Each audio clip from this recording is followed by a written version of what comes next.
परिणाम एक ऐसा परिणाम होता है उसके लाइफ के जो सपने हैं। मिडिल क्लास फैमिली से बिलोंग करता हूँ। नेशनल डिफेंस एकेडमी को ज्वाइन करने का रिजल्ट से पहले का डर, रिजल्ट के बाद पता नहीं पता कि 95 तक वो मेरे को थोड़ा सा डाउट था। हमारे एरिया में 95% जुनून, ये जज्बा कैसे मिला? जो मेरा 9th का रिजल्ट था ना, वो थोड़ा सा उस रिजल्ट से मेरे पापा थ्योरी को याद करना मेरे लिए बायोलॉजी में सबसे बड़ा डर होता है रिएक्शन हम ऐसे याद नहीं कर सकते। से देख के काम नहीं चलने वाला है मेरे दोस्त। पेपर आता है ना तो पता ही नहीं चलता। पढ़ते समय आपके पास में फोन नहीं होना चाहिए। बात बोली है बच्चे ने, मजा आ गया सुन के। क्या स्कोर रहा आपका मैथमेटिक्स में? वाह यार, जबरदस्त जबरदस्त। एक नंबर भी बच्चे का ना डेंजर सब्जेक्ट। तो जब पेपर में आते थे तो मैं अपनी लैंग्वेज क्या कमी रह गई है देखो और सुधार करो। सफलता एक चुनौती है, इसे स्वीकार करो। क्या कमी रह गई है देखो और सुधार करो। कुछ किए बिना ही जय जयकार नहीं होती और कोशिश करने वालों की कभी हार नहीं होती। जी हाँ दोस्तों, क्लास 10th बोर्ड का परिणाम एक ऐसा परिणाम होता है जो हर एक स्टूडेंट को मोटिवेट करता है, कॉन्फिडेंस दिलाता है उसके लाइफ के जो सपने हैं उसकी ओर अग्रसर करने के लिए। तो आज मेरे साथ में अंकित जी हैं जिन्होंने क्लास 10th बोर्ड के अंदर 95% स्कोर हासिल किया है, जो अपने आप में एक बहुत बड़ा स्कोर होता है।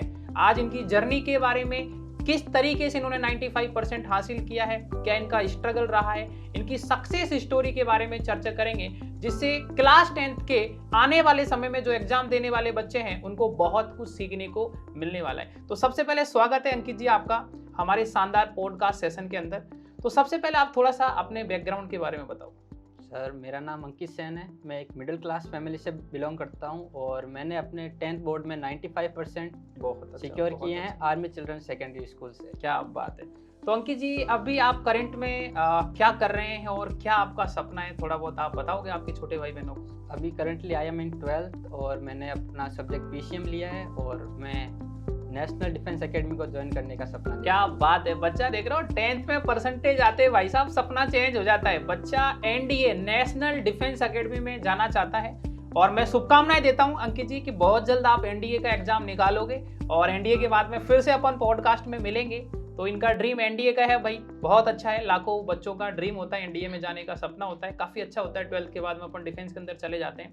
तो अंकित जी, थोड़ा सा यार एक चीज मैं आपसे पूछना चाहता हूँ। सबसे पहले जब अपन सब्जेक्ट वाइज प्लानिंग की बात करेंगे उससे पहले, बच्चा साल भर मेहनत करता है और उसको एक मोमेंट का बेसब्री से इंतजार होता है, वो होता है रिजल्ट वाला मोमेंट। जब रिजल्ट आता है, रिजल्ट से पहले का डर, रिजल्ट के बाद की खुशी, रिजल्ट जब देखता है तो वो सारे मोमेंट जो होते हैं ना लाइफ में बहुत बहुत बहुत एकदम जबरदस्त होते हैं। तो क्या मोमेंट रहा आपका रिजल्ट के टाइम का? कितना कॉन्फिडेंस था, कैसा फील हो रहा था, रिजल्ट के बाद क्या हुआ? थोड़ा बहुत आप रिजल्ट के बारे में बताओ। जब मेरा रिजल्ट आया था तो मैं थोड़ा बहुत तो कॉन्फिडेंस था कि मेरे परसेंटेज अच्छे आएंगे। मतलब मेहनत देख रहा हूँ, मेहनत करी बच्चे ने, कॉन्फिडेंस था भाई साहब। इतना नहीं पता कि 95 तक मैं क्रॉस करूंगा। क्या बात। और जो हिंदी था ना, मेरा पेपर, हिंदी का पेपर, वो मेरे को थोड़ा सा डाउट था उसमें। और जब मेरा रिजल्ट आया था तो मैंने देखा था कि मेरे 95% सिक्योर किए हैं। 95% देखते मेरे पापा भी बहुत खुश हुए थे और वो तो बहुत ज़्यादा खुश थे क्योंकि हमारे एरिया में 95% किसी ने होता है। बच्चा सोच ही नहीं पाता, एक मिडिल फैमिली से जब बच्चा पढ़ाई करता है तो एक 90% बहुत ज़्यादा लगता है, तो 95 आना अपने आप में बहुत बड़ी बात होती है। तो फाइनली देख रहे हो अंकित जी की मेहनत रंग लाई और 95% बच्चे ने हासिल किया है। आज सब्जेक्ट वाइज भी मैं बात करूंगा अंकित से कि किस तरीके से इनकी प्लानिंग रही, किस तरीके से इनकी जर्नी रही है। तो अपन सब्जेक्ट वाइज थोड़ा सा यहाँ पर अंकित जी से अभी बात करना चाहेंगे। अंकित जी, सबसे पहले तो ये बताओ कि जो आपका 10th क्लास में जब आप आए तो ये जुनून, ये जज्बा कैसे मिला आपको कि 10th में भाई साहब फोड़ देना, 95% लेके आ जाएंगे? ये क्या इंस्टेंट था ऐसा? ये जज्बा जब मिला था, जब मैं 9th का रिजल्ट था ना, वो थोड़ा सा डल था। मैंने 9th में सिर्फ 85% सिक्योर किए थे और उस रिजल्ट से मेरे पापा खुश नहीं थे। तो उसके बाद में मैंने सोचा था कि ये 10th में नहीं होना चाहिए और उसके बाद में मैंने 10th में 95% सिक्योर करने। मतलब देख रहे हो आप, मतलब पापा ने डांटा भी है बट उस डांट को अंकित जी ने पॉजिटिव वे में लिया है। आप भी मेहनत करते हो सकता है कि आपके परसेंटेज कभी कम आ जाए तो आपको भी पेरेंट्स डांट दें, बट अंकित जी ने उस डांट को पॉजिटिव वे में लिया और सोच लिया कि भाई साहब 10th क्लास में फोड़ देना है, मजा देना है। और फाइनली आपके सामने अंकित जी बैठे हुए 95% का स्कोर इन्होंने हासिल किया है, जो कि एक अपने आप में बहुत बड़ा स्कोर माना जाता है। तो अंकित जी, अब अपन थोड़ा सब्जेक्ट वाइज देखते हैं, ठीक है ना, ताकि आपके छोटे भाई बहन जो आने वाले समय में बोर्ड का एग्जाम देंगे उनको थोड़ा बहुत बेनिफिट हो, और जो गलतियां वो अभी कर रहे हैं क्या पता आपकी बातें सुन के उस चीजों में वो सुधार कर पाए और एक अच्छा स्कोर आपकी तरह हासिल कर पाए, ताकि उनको भी यहाँ आने का मौका मिल पाए। सबसे पहले अपन बात करेंगे साइंस के बारे में। साइंस एक ऐसा सब्जेक्ट है जो full out of full marks देके जाता है स्टूडेंट को, काफी प्यारा सब्जेक्ट होता है। तो आप मुझे थोड़ा साइंस के बारे में बताओ कि आपने किस तरीके से साइंस को अच्छा किया, क्या आपका साइंस पढ़ने का तरीका था, कौन कौन सा पोर्शन पे किस तरीके से आपने कमांड बनाया। जैसे कि साइंस 3 पार्ट में डिवाइड है, बायोलॉजी, फिजिक्स एंड केमिस्ट्री। बिल्कुल बिल्कुल। तो बायोलॉजी होती है वो मेजोरिटी पास थ्योरेटिकल होता है, तो थ्योरी को याद करना मेरे लिए तो बहुत डिफिकल्ट था होता है। तो जैसे कि आपने बताया कि तू पहले डायग्राम पे फोकस कर, बिल्कुल से डायग्राम मैंने याद किया था।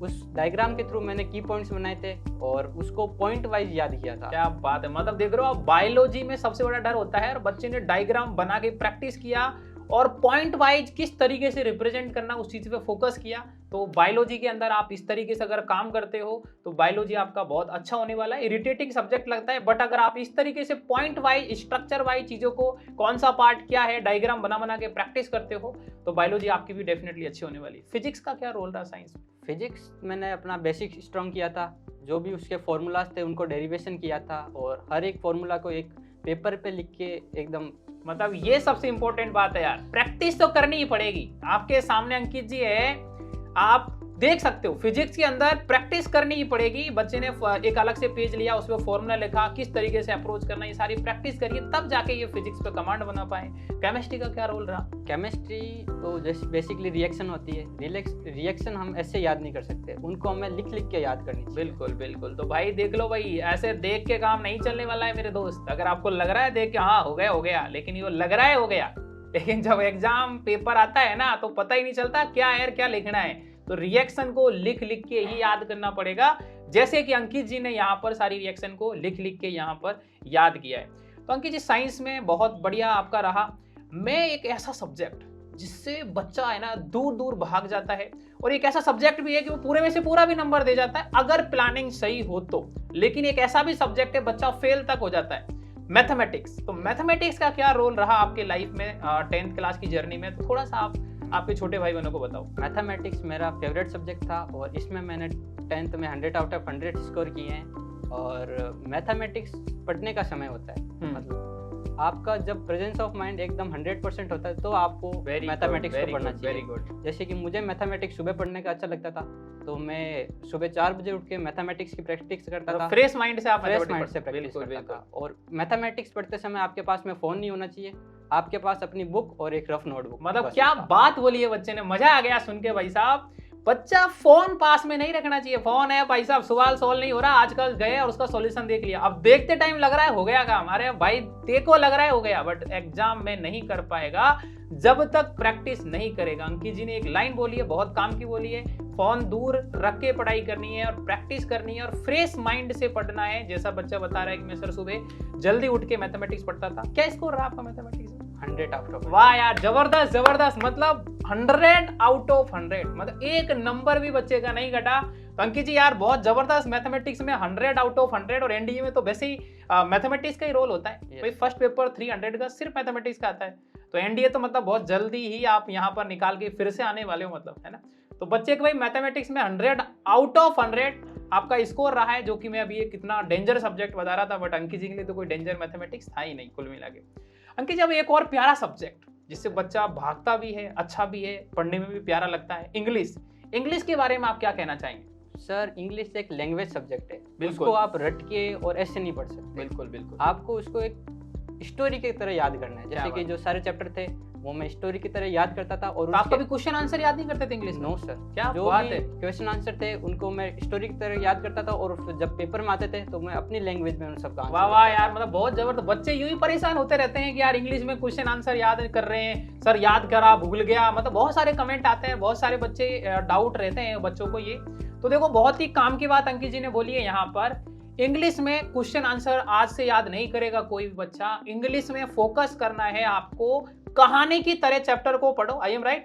ठीक है, कहानी की तरह पढ़ो और अपनी लैंग्वेज में लिखो। जो स्पेलिंग नहीं आ रहे हैं उसको एक अलग पेज पे लिखो, उसको याद करो, अपनी लैंग्वेज में आपको आंसर को रिप्रेजेंट करना है। आज से आपको इंग्लिश में क्वेश्चन आंसर रटने की जरूरत नहीं है, अपनी लैंग्वेज में लिखना है। ग्रामर का क्या रोल रहा है इंग्लिश में आपका? ग्रामर बेसिकली आप जितनी प्रैक्टिस करोगे उतनी आपकी ग्रामर अच्छी होगी। बिल्कुल, बहुत बढ़िया बात है यार। मतलब ये जो ग्रामर वाला सेक्शन है ना भाई साहब, वो प्रैक्टिस मांगती है, ठीक है ना। प्रैक्टिस करो, ग्रामर ऑटोमेटिक अच्छी हो जाएगी।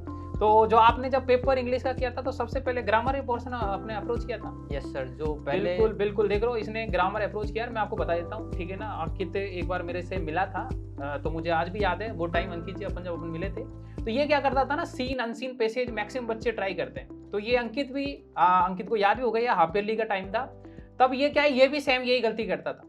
बट अंकित, मैंने उस टाइम में एक चीज बात बोली थी, आपको याद होगा, कि ग्रामर पहले अप्रोच करने से टीचर के दिमाग में माइंड सेट हो जाता है। जब सारी ग्रामर सही हो जाती है कि यार बच्चा का अगर ग्रामर अच्छा है तो इंग्लिश जबरदस्त है इसकी, तो आगे चीजें आसानी से चेक करता है वो, और एक आसानी हो जाती है उसको चेक करने में।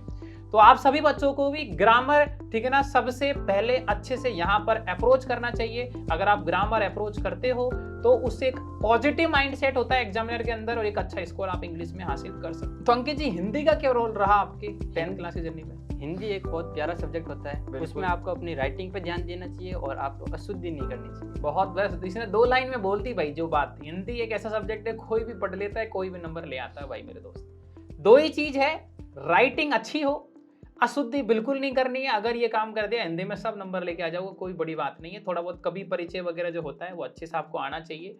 थोड़ा सा लिखने का जो तरीका है ना वो स्मार्ट बनाना, हिंदी में आसानी से स्कोर किया जा सकता है। कोई बड़ा सब्जेक्ट नहीं है, कोई हार्ड सब्जेक्ट नहीं है। एसएसटी का क्या रोल रहा यार? एसएसटी एक बहुत बड़ा सब्जेक्ट है, बहुत इसको बड़ा कवर subject करने के लिए बहुत सारा टाइम होता है। बिल्कुल तो यार, बहुत बड़ा सब्जेक्ट है। मुझे आज भी याद है मेरे टाइम का, history, geography, political science, economics, मतलब बहुत लंबा हो जाता है।